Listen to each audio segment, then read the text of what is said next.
মাননীয় সদস্য হাফিজউদ্দিন মিয়া, বড়ুইকান্দা ৩। আপনার সময় 5 মিনিট। ধন্যবাদ ধন্যবাদ মাননীয় স্পিকার। আমি প্রথমে শুকরিয়া জ্ঞাপন করছি মহান আল্লাহ রাব্বুল আলামিনের কাছে, যিনি আমাকে আজকে এই মহান সংসদে কথা বলার সুযোগ দিয়েছেন। তার পাশাপাশি আমি ধন্যবাদ জানাতে চাই আমার বড়ুইকান্দা ৩ আসনের সর্বস্তরের জনগণকে, যাদের মহামূল্যবান আমানত ভোটখানা প্রদান করে আমাকে এই মহামূল্যবান সংসদে কথা বলার সুযোগ দিয়েছে। ধন্যবাদ মাননীয় স্পিকার। মাননীয় স্পিকার, আজকে একটি কথা না বললেই নয়, যে কথাটি বলতে চাই মাননীয় স্পিকার, কথাটি হচ্ছে আমরা ছোটবেলায় একটি কবিতা পড়েছিলাম বাংলা বইয়ের মধ্যে। শিয়াল যখন গাব খায়, মানে জঙ্গলের মধ্যে একটি গাব গাছ নামে একটি পরিচিত গাছ আছে, গল্পটি পড়েছিলাম বই থেকে। জঙ্গলের মধ্যে একটি গাব গাছ ছিল, আর সেই গাব যখন পাকতো তখন জঙ্গলের শিয়ালরা সেই গাবগুলা খাইতো। মাননীয় স্পিকার, আজকে হাস্যরসকর নয়, এটি যুক্তিতর্ক হিসেবে আপনাকে জানাতে চাই মাননীয় স্পিকার। তখন এই পাকা গাব যখন শিয়ালে খাইতো তখন এই শিয়ালের পায়খানা আটকে যেত, কঠিন হয়ে যেত।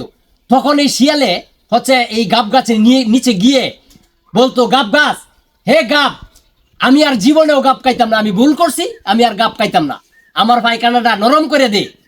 তখন যদি কোনো কৌশলে এই শিয়ালের পায়খানা নরম হইতো, তখন কিন্তু শিয়াল সেই কথাগুলো ভুলে যাইতো। পরের দিন কিন্তু আবার সেই গাব গাছের নিচে গিয়ে পাকা গাবগুলো খেয়ে নিত। মানুষ স্পিকার, আজকে সেখানে সেই কথাটি বলতে চাই।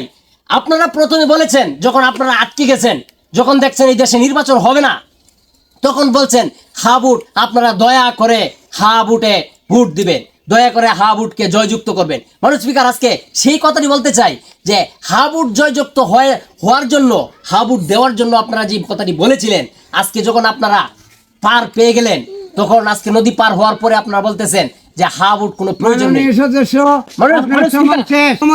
মানুষ স্পিকার, আমার কথাটি আমাকে দয়া করে, মানুষ স্পিকার দয়া করে আর 1 মিনিট সময় দিন আমাকে। মানুষ স্পিকার, আপনার সময় শেষ। মানুষ স্পিকার, আর একটু সময়, অন্তত 1 মিনিট সময় দেন মানুষ স্পিকার। আচ্ছা মাননীয় সদস্য, আপনার আর 1 মিনিট দেওয়া হলো।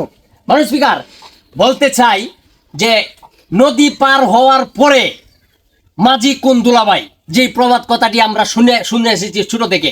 মানুষ স্পিকার, আপনার মাধ্যমে জানতে চাই, যখন আপনারা বলেছিলেন আজকে নদী পার হওয়ার পরে, আপনারা কি সেই উদাহরণটি জনগণের সামনে তুলে ধরতে চাচ্ছেন যে মাঝি কোন দুলাভাই? মানুষ স্পিকার, তার পাশাপাশি আমি আজকে আমার নির্বাচনী এলাকার জন্য যে কথাটি বলতে চাই। আমার নির্বাচনী এলাকায় মানুষ স্পিকার, নদী নাই, খাল নাই, বিল নাই, ঘাড় নাই, জঙ্গল নাই, বাঁশ নাই, কলা গাছ নাই, কিচ্ছু নাই ধরতে গেলে। আজকে 21 বছরের অবহেলিত এই বড়ুইকান্দা 3 আসনটি। মাননীয় স্পিকার, মাননীয় মন্ত্রীর কাছে আমি আমার আবেদন জানিয়ে আজকের মতো শেষ করছি। ধন্যবাদ মাননীয় স্পিকার। মাননীয় সদস্য, ধন্যবাদ। মাননীয় সদস্য মুখলিসউদ্দিন, নৌনগর 3। আপনার সময় 5 মিনিট।